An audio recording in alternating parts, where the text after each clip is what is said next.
Hello everyone, welcome to the एक्जिया IAS academy. तो चलिए देखते हैं 13 फरवरी के न्यूज़पेपर में कौन कौन से आर्टिकल हैं जो एग्ज़ाम पर्सपेक्टिव से रेलेवेंट रहेंगे। तो इसमें जो भी आर्टिकल आया है न्यूज़पेपर में, तो इसका जो भी आपका समरी है वो हमने इसमें मेंशन किया है। और इसी के साथ आपका जो भी इसका और फर्दर हमें जो भी हमारे फाउंडेशनल लर्निंग में जो भी हम पढ़ते हैं उसको भी इसमें मेंशन कर दिया गया है। ओके, तो ये क्या होगा, आपका एग्ज़ाम पर्सपेक्टिव से रेलेवेंट रहेगा। और इसी के साथ जो भी क्वेश्चन पेपर है उनको भी इसमें मेंशन किया गया है, पास्ट के और जो आने वाले हैं फ्यूचर में उसके बारे में भी। ओके, तो आज का जो पहला आर्टिकल है ये बात करता है रिगार्डिंग नॉर्थ ईस्ट। और नॉर्थ ईस्ट में भी आपके जो 7 सिस्टर्स और 1 ब्रदर है उसमें आपका नागालैंड के बारे में जिक्र करता है। तो नागालैंड का जो भी आपका हिस्ट्री है, जो कल्चर है, उसके बारे में आपके जो नागालैंड के बहुत ही प्रोमिनेंट लेखक है ईस्टरिन कीर, या फिर कायर भी कहते हैं या कीर, जो जैसे भी आप प्रोनाउंस करें। तो ईस्टरिन कीर के बारे में उन्होंने जो भी लिखा है, जो भी किताबें लिखी है, जो भी नागा कल्चर के बारे में लिखा है, नागा पॉपुलेशन के बारे में, नागा हिस्ट्री के बारे में, नागा जो भी कल्चर है, क्यूजिन है। ओके, तो ये सभी चीज़ें उन्होंने डिफरेंट उनके जो भी क्रॉनिकलर है उसमें मेंशन किया है। तो इसमें क्या है, आप अभी एक अंडरस्टैंडिंग, अच्छा ऑथेंटिक अंडरस्टैंडिंग डेवलप कर सकते हैं। क्योंकि जो भी हमारा मेन स्ट्रीम आपका मीडिया है या फिर जो भी बॉलीवुड मूवीज़ बनती है उसमें क्या है, बहुत ही स्टीरियो टाइपिंग एटीट्यूड देखा जाता है। तो उसको कैसे आपका काउंटर किया जाए, उसके लिए ये सभी चीज़ें बहुत ज़रूरी हो जाती है कि हमें नॉर्थ ईस्ट का जो कल्चर है वो बहुत ही ज़्यादा रिच है। तो उसको उसका एक ऑथेंटिक सोर्स होना बहुत ज़रूरी है जहाँ से हम पढ़ के ये सभी चीज़ें जान सकते हैं। ओके, तो इसमें क्या होगा, हमारा जो भी स्टेरियो टाइपिंग है वो कम होगा, प्रीजुडाइसेस कम होंगे। और नागा कल्चर हो या फिर आपका बाकी जो भी 7 नॉर्थ ईस्टर्न स्टेट है उनके बारे में भी हमें क्या होगा, एक अच्छा अंडरस्टैंडिंग मिलेगा। तो उसी रिगार्डिंग ये आर्टिकल बात करता है। तो इन फ्यूचर क्या है, आप ये सभी चीज़ें एग्ज़ाम में मेंशन कर सकते हैं। और इसी के साथ जो भी आपका इसमें हमारा जीएस पेपर 1, 2, 3, 4 के पर्सपेक्टिव से ये सभी चीज़ें कैसे इम्पॉर्टेंट रहेंगी, ये सभी चीज़ें इसमें दर्शा दी गई हैं। ओके, तो बाकी आपको अगर कोई भी चीज़ें और जाननी हो तो आप कमेंट सेक्शन में बता दीजिएगा। तो आपका हिस्टोरिकल बैकग्राउंड, एंशियंट पीरियड, फिर मेडिएवल समय में, कॉलोनियल समय का, पोस्ट इंडिपेंडेंस से लेके अभी तक का कौन कौन सी डेवलपमेंट है, ओके, क्या कन्फ्लिक्ट है, क्या रेजोल्यूशन हुए हैं, ये सभी चीज़ें ओवरऑल मेंशन कर दी गई है। तो ये स्टेट पीसीएस, नॉर्थ ईस्ट के जो भी स्टेट पीसीएस होते हैं प्लस यूपीएससी के लिए इम्पॉर्टेंट रहेगा। ओके, तो चलिए आगे देखते हैं। तो अगला जो आर्टिकल है वो बात करता है हमारे जो स्टेट गवर्नमेंट है उनके फिस्कल हेल्थ के बारे में। तो नीति आयोग ने नीति आयोग जो भी रिपोर्ट पब्लिश करता है, जो भी फाइंडिंग्स निकालता है, उससे हम जो आपका स्टेट के फिस्कल हेल्थ है उसके बारे में जान सकते हैं। और उसी रिगार्डिंग ये आर्टिकल बात करता है कि स्टेट का जो फिस्कल हेल्थ है वो अगर ठीक नहीं होगा और आपका मिस यूटिलाइजेशन ऑफ फंड होगा या फिर उनका जो उधार है वो अगर बढ़ेगा, तो वो कैसे आपका जो मैक्रो इकोनॉमिक हमारा इंडिकेटर्स है उसमें कैसे इम्पैक्ट डालेगा, उसी रिगार्डिंग ये आर्टिकल बात करता है। और कैसे स्टेट को बहुत ज़्यादा रिस्पॉन्सिबिलिटी लेना है और आपका पॉपुलिज्म जो पॉलिसी, पॉपुलिस्ट पॉलिसी है उसको छोड़ के कैसे डेवलपमेंट के और ज़्यादा आपका कैपेक्स को लगाना है, कैपिटल एक्सपेंडिचर करना है, उसी रिगार्डिंग ये आर्टिकल बात करता है। क्योंकि आपका 28 स्टेट अगर डेवलप नहीं होंगे तो हम विकसित भारत अचीव नहीं कर सकते हैं। और 28 स्टेट आपका डेवलप होने के लिए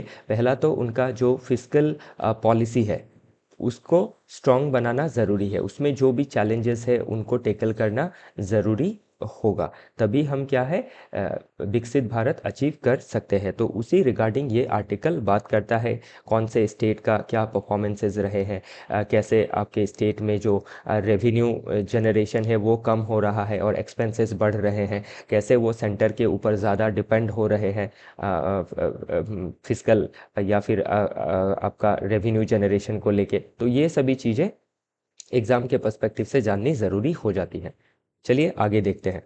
अगला आर्टिकल जो है वो बात करता है रिगार्डिंग आपके इंडिया इंडिया के जो भी लेबर लॉज है उसके बारे में, और जो भी आपका लेबर का जो भी हिस्ट्री रहा है आपके कॉलोनियल समय पे जो इंडेंचर्ड लेबर था उसको भी इसमें समेटा गया है। और आपके पोस्ट कॉलोनियल एरा में या फिर पोस्ट इंडिपेंडेंस एरा में इंडिया ने कैसे अपने जो भी लेबर लॉ है उनको रिफॉर्म किए हैं, 1991 के बाद क्या चेंजेस आया है, और आपका लैंड लेबर कैपिटल ये सब के दिक्कत की वजह से कैसे हमारा जो इंडस्ट्रियल डेवलपमेंट में दिक्कतें आ रही है वो उस रिगार्डिंग ये आर्टिकल बात करता है। तो इसी के साथ ये जो आर्टिकल है ये लेबर का वेलफेयर के बारे में भी बात करता है। तो लेबर वेलफेयर के लिए क्या है, जो लेबर के राइट्स होते हैं उनको इंश्योर करना बहुत ज़रूरी होता है, उनका जो सोशल सिक्योरिटी बेनिफिट जो भी उन्हें मिलना चाहिए as a worker in a industry, तो वो इंश्योर करना बहुत ज़रूरी हो जाता है। तो उसी रिगार्डिंग ये आर्टिकल बात करता है।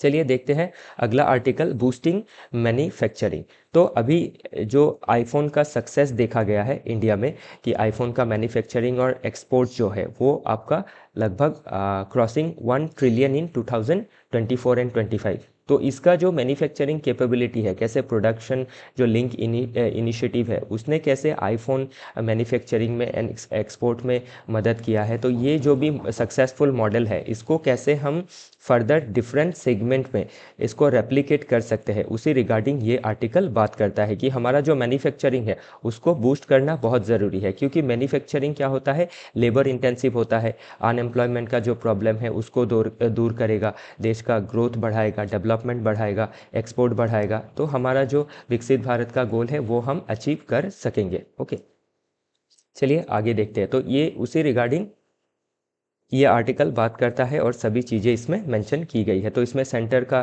क्या रोल रहेगा, सेंटर को कौन से इनिशिएटिव लेने हैं, स्टेट लेवल में कौन से इनिशिएटिव्स लेने ज़रूरी है, कौन से आपके रिफॉर्म्स करने ज़रूरी है, उस रिगार्डिंग ये आर्टिकल बात करता है।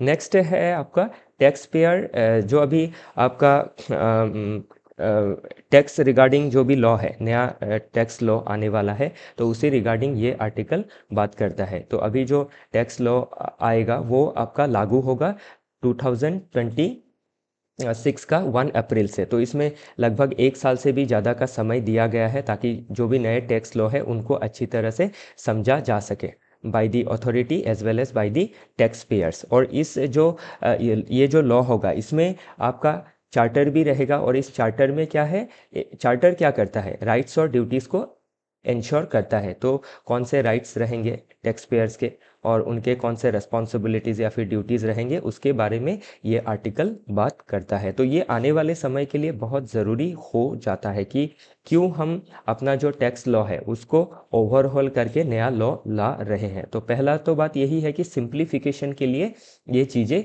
की गई है ताकि ये फेयर हो, सिंपल हो, और आपका अपील मैकेनिज़्म जो है अच्छा हो, हैरेसमेंट कम हो, प्राइवेसी और कॉन्फिडेंशियलिटी जो है वो मेंशन रहे, कंप्लाइंस का जो बर्डन है वो कम रहे। तो उसी रिगार्डिंग ये आर्टिकल बात करता है और ग्लोबल एग्जांपल्स भी इसमें मेंशन किए गए हैं। ओके, तो सभी चीज़ें इसमें ऑब्जेक्टिव हो, इसका कैसे एप्लीकेशन होगा, प्रीवियस रिफॉर्म्स कौन कौन से हैं। ओके, फिर ये नए टैक्स लॉ में क्या है, आपका टेक्नोलॉजी के ऊपर बहुत फोकस किया गया है कि जो भी असेसमेंट होगा, जो भी रिकॉर्ड कीपिंग होगी वो डिजिटली किया जाएगा। ओके, तो इसमें आपका क्या है, कैसे आपका डिजिटल या फिर टेक्नोलॉजी को कैसे इंक्लूड किया जा रहा है टैक्सेशन के मामले में, उस रिगार्डिंग क्वेश्चन बन सकता है। ओके, चलिए आगे देखते हैं।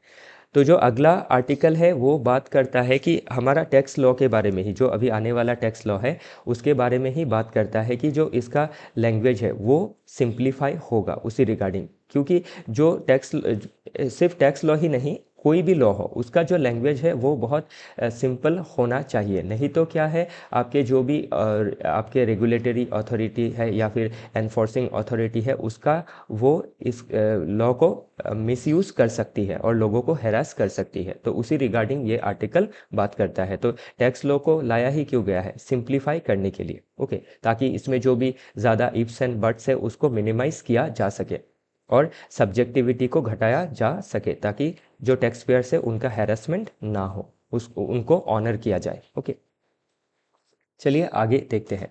तो अगला जो आर्टिकल है ये बात करता है रिगार्डिंग जो नो योर कस्टमर हमारा नॉर्म है कि आपका बैंक का खाता खोलना है तो आपको केवाईसी देना है, फिर आपके जो भी सोशल सिक्योरिटी स्कीम्स के बेनिफिट लेने हैं तो आपको पूरा कंप्लीट केवाईसी देना है। तो अब क्या है, हमारे देश में जो वल्नरेबल सेक्शन ऑफ पॉपुलेशन है उनका आपका जो मात्रा है बहुत ज़्यादा है, परसेंटेज में वो बहुत ज़्यादा है। तो उनको जो भी सोशल सिक्योरिटी बेनिफिट है उसमें अगर केवाईसी जैसे नॉर्म्स रख दिए जाते हैं तो उनको ये चीज़ें क्या है, बहुत सारे डॉक्यूमेंटेशन को समझ पाना मुश्किल हो जाता है और उनके वजह से क्या है वो समय पे कंप्लाई नहीं कर पाते हैं और नहीं कर पाने की वजह से उनको स्कीम के बेनिफिट से दूर रहना पड़ता है या फिर बेनिफिट नहीं मिलता है। और उसके वजह से क्या है, इवन लोगों का डेथ भी देखा गया है कि कौन से स्टेट में था मुझे अभी ध्यान में नहीं आ रहा है, शायद झारखंड में था, कि पीडीएस का जो स्कीम था उसमें आपका अभी उसको डिजिटाइज किया गया है। आपका जो पॉइंट ऑफ सेल डिवाइस में आपका बायोमेट्रिक के बाद ही आप राशन ले सकते हैं या फिर जो भी आपके चावल दाल है वो ले सकते हैं। तो उससे क्या है, आपका जब एक वल्नरेबल पॉपुलेशन जाता है, एक इंडिविजुअल जाता है, वो अगर नो योर कस्टमर फिलअप नहीं कर पाता है तो वो राशन को नहीं पा पाएगा। तो उसको क्या है, हंगर से या फिर भूख से उस व्यक्ति का मृत्यु भी हो सकता है। ओके, उसकी मौत भी हो सकती है। तो ऐसे केसेस भी देखे गए हैं, मुझे जहाँ तक ध्यान है झारखंड में देखा गया है। तो ये चीज़ें क्या है, ज़रूरी हो जाती है समझने के लिए कि हमारा जो भी रेगुलेटरी कंप्लाइंसेस है, जो भी नो योर कस्टमर कंप्लाइंसेस है, इनको और सिंप्लीफाई किया जाए ताकि जो आम लोग हैं, जो वल्नरेबल सेक्शन ऑफ पॉपुलेशन है उसमें बहुत सारे इलिटरेट भी है जो इन चीज़ों को नहीं समझ पाते हैं, उनका डिजिटल लिटरेसी भी कम है। तो इन चीज़ों को क्या है, सिंप्लीफाई करना है ताकि सिंप्लीफाई तरीके से वो क्या कर सके, इन सब चीज़ों के साथ कंप्लाई कर सके। और अगर नहीं भी कर सकते हैं तो हमारे जो भी ब्यूरोक्रेसी है उनको उन्हें मदद करना चाहिए और ऐसा नॉर्म रखना चाहिए कि उस समय में ऑन द स्पॉट उनको वो सर्विस दे दिया जाए, बाद में ये चीज़ें इंश्योर की जाए। तो ऐसा कुछ सिस्टम रखना चाहिए। ओके, तो उसी रिगार्डिंग ये चीज़ें इसमें आई है। तो इसमें जो भी चीज़ें हैं, कैसे आपका डायरेक्ट बेनिफिट ट्रांसफ़र कैसे आया, उसके बाद 2014 के बाद कैसे जो भी कंप्लाइंसेस है केवाईसी रिलेटेड वो बढ़ गए। ओके, उसके वजह से क्या दिक्कतें झेलनी पड़ रही है, तो उस रिगार्डिंग ये आर्टिकल बात करता है। चलिए आगे देखते हैं। तो इसमें आपका जो मणिपुर का क्राइसिस है उसके रिगार्डिंग ये आर्टिकल आया है। तो अभी रिसेंटली मणिपुर के सीएम साहब ने रिज़ाइन कर दिया है। तो इसके बाद अभी उनका जो रेजिग्नेशन है वो एग्ज़ाम पर्सपेक्टिव से ज़रूरी नहीं है, लेकिन उसका जो टेंशन है वो अभी भी क्या है, शांत नहीं हुआ है और बीच में वो एस्केलेट करता जा रहा है। तो उसको कैसे ठीक किया जाए, पूरा जो इसका जो भी एथनिक टेंशन है, क्लैश है, उसका आपका हिस्टोरिकल बैकग्राउंड क्या है। ओके, मणिपुर के साथ म्यांमार का जो भी इंस्टेबिलिटी है वो कैसे मणिपुर को इम्पैक्ट कर रहा है, तो ये सब चीज़ें जाननी ज़रूरी हो जाती है। ओके, तो चलिए देखते हैं इसमें जो भी चीज़ें हैं ये इसमें मेंशन कर दी गई है। पहले तो आपका डिफरेंट ट्राइब्स के बारे में, जो 3 डिफरेंट ट्राइब है। ओके, इनके और मणिपुर में बहुत सारे ट्राइब है और ट्राइब के सब ग्रुप्स भी बहुत ज़्यादा है, लेकिन जो मेन 3 ट्राइब है आपके, या फिर 3 ग्रुप ऑफ पीपल है, मेतीस, कुकीज़ एंड नागास। तो ये जो आपका क्लैश है इन्हीं तीनों के बीच है। एक तो आपका कुकी और नागा एक साइड में है अगेंस्ट मेती, और फिर क्या है आपका कुकी और नागा के बीच भी कन्फ्लिक्ट देखा जाता है। तो ये सभी चीज़ें इसमें मेंशन की गई है, आप देख सकते हैं। ओके, चलिए देखते हैं अगला टॉपिक। तो ये जो टॉपिक है ये बात करता है अबाउट बैंकिंग रिफॉर्म्स के बारे में। तो कैसे बैंकिंग सिस्टम में डिजिटाइजेशन हुआ है, आपका जो भी आर्टिफिशियल इंटेलिजेंस है, ब्लॉकचेन है, करेंसी आपका क्रिप्टो करेंसी है, इनका जो भी अभी सर्ज देखा जा रहा है, ओके, उसी रिगार्डिंग ये आर्टिकल बात कर रहा है कि कैसे जो बैंकिंग सेक्टर है वो आर्टिफिशियल इंटेलिजेंस को कैसे इंटीग्रेट कर सकती है बेटर बैंकिंग सर्विस प्रोवाइड करने के लिए। आपके जो भी बैंक के एनपीए होता है, नॉन परफॉर्मिंग एसेट, उसको कैसे कम किया जा सकता है, उसी रिगार्डिंग ये आर्टिकल बात करता है। और कैसे बैंक्स को क्या करना है, नेविगेट करना है नए टेक्नोलॉजी को, नए इनोवेशंस को, और उसको इंटीग्रेट करना है with banking system for better service delivery. तो उसी के बारे में ये आर्टिकल बात करता है। और कैसे जो बैंक्स है वो डिफरेंट जो आपके प्लेटफॉर्म है, टेक्नोलॉजी है, उनके साथ कैसे कोलैबोरेट कर रहा है, लाइक गूगल हो या फिर आर्टिफिशियल इंटेलिजेंस हो, इनके साथ। ओके, तो उसी रिगार्डिंग ये आर्टिकल बात करता है। चलिए आगे देखते हैं। जो अगला आर्टिकल है वो बात करता है रिगार्डिंग एआई, एआई के बारे में। ओके, तो एआई को कैसे इंडिया में डेवलप किया जाए, ओके, या फिर एआई का आपका डिफरेंट फील्ड में कैसे इसका इस्तेमाल करके और हम डेवलपमेंट अचीव कर सकते हैं, उसी रिगार्डिंग ये आर्टिकल बात करता है। ओके, तो गवर्नेंस में, इकोनॉमी में, ओके, हेल्थ सेगमेंट में, तो ये सभी चीज़ें इसमें मेंशन की है। गवर्नेंस, फिर आपका neuro science, medicine, okay, mathematics, astronomy, ये सभी चीज़ों में। और इसमें ये एक चीज़ भी देखा गया है कि आपके जो भी एआई है वो स्पेशली आप देख सकते हैं कि चाइना का जो एआई है बहुत डेवलपमेंट उन्होंने हासिल किया है, फिर यूएस ने डेवलपमेंट हासिल किया है, यूरोपियन यूनियन के देशों ने डेवलपमेंट हासिल किया है। तो अभी इसमें क्या है, उनका जो भी एआई है तो वो उनके कल्चर को दर्शाता है। उनका जो कल्चर है, उनका जो सिविलाइजेशन है, उनका जो नॉलेज सिस्टम है, वो उसमें एआई को वैसे ट्रेन किया जाता है। तो अभी हमें भी उसका जो एआई हम डेवलप करेंगे उसमें हमारा जो सिविलाइजेशन है, हमारा जो कल्चर है, हमारा जो लैंग्वेज है, उसको कैसे हम इंटीग्रेट कर सकते हैं, अपना सोवरेन एआई कैसे डेवलप कर सकते हैं, और अपने कल्चर, सिविलाइजेशन, लैंग्वेज, इन सभी चीज़ों को कैसे हम इंटीग्रेट कर सकते हैं, उसी रिगार्डिंग ये आर्टिकल बात करता है। तो इससे क्या होगा, हमारा कल्चर का प्रिजर्वेशन होगा, हमारा कल्चर का स्प्रेड होगा, हमारे कल्चर के बारे में भी लोग जान सकेंगे, उसी रिगार्डिंग ये आर्टिकल बात करता है। तो ये एक आपका कल्चर का एस्पेक्ट जो है, सिविलाइजेशन का जो एस्पेक्ट है, उसको समेट लेता है। तो ये जीएस पेपर 1 के लिए इम्पॉर्टेंट हो जाता है। ओके, चलिए आगे देखते हैं। नेक्स्ट जो आर्टिकल है वो रिगार्डिंग जो ट्रम्प साहब के जो भी पॉलिसीज़ है उसके रिगार्डिंग बात करता है। तो अभी ट्रम्प साहब के जो भी पॉलिसीज़ है रिगार्डिंग आपके टैरिफ को लेके, ट्रेड को लेके, फिर आर्टिफिशियल इंटेलिजेंस को लेके, फिर क्लाइमेट पॉलिसीज़ को लेके, वो सभी चीज़ें आपके ग्लोबल एरिना में कैसे इम्पैक्ट डालेगी और इंडिया के ऊपर कैसे इम्पैक्ट पड़ेगा सॉरी, उसी रिगार्डिंग ये आर्टिकल बात करता है। और इंडिया को कैसे प्रिपेयर्ड रहना है और इन सभी चीज़ों को टैकल करना है, उसके रिगार्डिंग ये आर्टिकल बात करता है। तो अभी क्या है, ट्रम्प साहब के चुन के आने के बाद जो भी उनकी एग्जीक्यूटिव डिसीजंस रहेंगी वो बहुत बोल्ड रहेंगी, और उसी वजह से क्या है, एक क्वेश्चन आपका इन जनरल फॉर्म हो सकता है कि अभी यूएस का जो भी चेंज दिखाई दे रहा है यूएस में, ओके, यूएसए का जो पॉलिटिकल डायनेमिक्स है, जो एग्जीक्यूटिव डिसीजंस है, उसका इम्पैक्ट हमारे पॉलिसी मेकिंग पे क्या रहेगा, वैसा एक मोटा मोटा क्वेश्चन आपको पूछा जा सकता है। ओके, तो ये सभी चीज़ें इसमें मेंशन की गई है। नेक्स्ट टॉपिक भी अगेन बात करता है आर्टिफिशियल इंटेलिजेंस के रिगार्डिंग ही। तो अभी जो जस्ट जो टॉपिक देखा उसमें ये देखा कि आर्टिफिशियल इंटेलिजेंस कैसे कल्चर को बूस्ट कर सकता है, कैसे कल्चर को प्रिजर्व कर सकता है, कैसे हमारा जो कल्चर है उसका प्रसार कर सकता है। तो अभी इसमें क्या है, आर्टिफिशियल इंटेलिजेंस कैसे आपका हेल्थ सेगमेंट में इम्पैक्ट डाल सकता है, कैसे आपका ड्रग टेस्टिंग में, ह्यूमन बायोलॉजी में ये कैसे रेलेवेंट है, उसी रिगार्डिंग ये आर्टिकल बात करता है। तो अभी हमें लगता है कि आर्टिफिशियल इंटेलिजेंस से जो टॉपिक है वो साइंस एंड टेक के पर्सपेक्टिव से इम्पॉर्टेंट है। तो साइंस एंड टेक के पर्सपेक्टिव से हम इसका एआई का बेसिक सीखेंगे। उसके बाद एआई का इस्तेमाल हम इकोनॉमी में, एग्रीकल्चर में, डिज़ास्टर मैनेजमेंट में, फिर आपके एनवायरनमेंट में, फिर पॉलिसी मेकिंग में, गवर्नेंस में, या फिर आपके इंटरनेशनल रिलेशन में, फिर सोसाइटी के ऊपर इसका इम्पैक्ट क्या होगा, ओके, फिर आपके क्लाइमेट रिलेटेड पॉलिसीज़ में हम कैसे आर्टिफिशियल इंटेलिजेंस को इंटीग्रेट कर सकते हैं। तो ऐसे करके क्या है, आपके डिफरेंट सेगमेंट में ये क्वेश्चन पूछा जा सकता है इस रिगार्डिंग, आर्टिफिशियल इंटेलिजेंस रिगार्डिंग। तो इसके लिए क्या है, हमें डिफरेंट पर्सपेक्टिव से प्रिपेयर रहना ज़रूरी है। और आज तक हमने क्या किया है, आपका जितना भी डिस्कशन किया है उसमें एआई को हमने जोड़ के देखा है एग्रीकल्चर के साथ, इकोनॉमी के साथ, ओके, फिर आपके डिज़ास्टर मैनेजमेंट के साथ, आज हमने देखा कल्चर के साथ, हिस्ट्री के साथ, सिविलाइजेशन के साथ, फिर अभी देखा हमने मेडिसिन के साथ। तो इसके पास्ट में हम इसके उपरांत हमने एजुकेशन के साथ भी देखा था। तो ये सभी चीज़ें क्या है, इम्पॉर्टेंट रहेंगी।